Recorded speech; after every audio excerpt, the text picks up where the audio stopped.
Today, we'll learn how the QuickSort algorithm works. In QuickSort, we use something called pivot. A pivot is just a value we pick from our list. We use the pivot to split the list.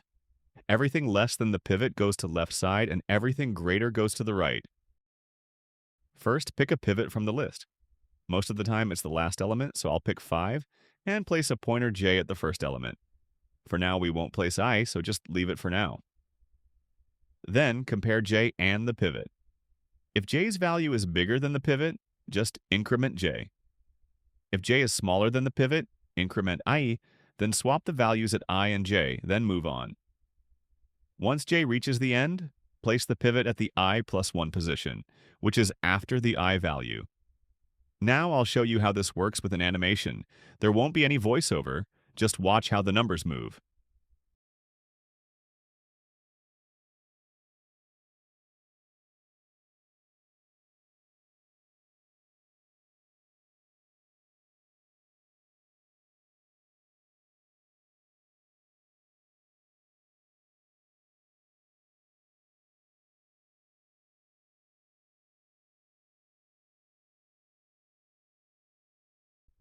Now j has reached the end, so place the pivot after I.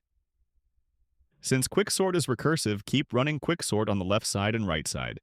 How do we know 5 is in the right position?